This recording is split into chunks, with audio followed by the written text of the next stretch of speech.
Jeremiah 24 verses 5 and 6 says, "Thus says the Lord, the God of Israel, like these good figs, I will regard good as the captives of Judah, whom I have sent out of this place to the land of the Chaldeans. For I will set my eyes on them for good, and I will bring them again to this land, and I will build them up and not overthrow them, and I will plant them and not pluck them up."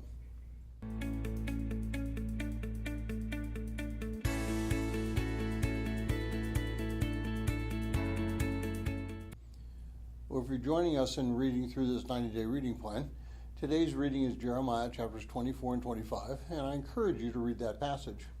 Well, Jeremiah 24 presents an interesting situation. Those that are carried away to Babylon are the true remnant, and those who remain in the land are the ones being judged. We generally tend to think of exactly the opposite of what is said God is doing here. But let's think about this for a moment.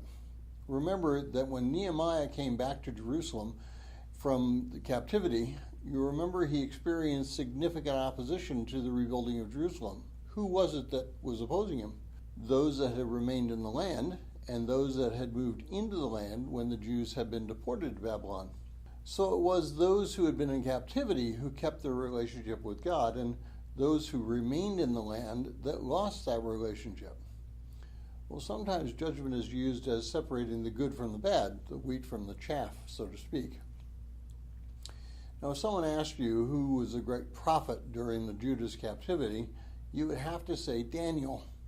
It is he who had the vision of Israel's restoration.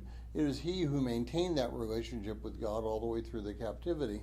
Well, we need to reevaluate our lives before God if he judges the United States in the future. Who will be the remnant? Those who leave or those who stay? While we can't be sure of the answer right now, we can certainly see that in Judah's case, those who went into captivity were the stronger in the Lord than those who remained in the land.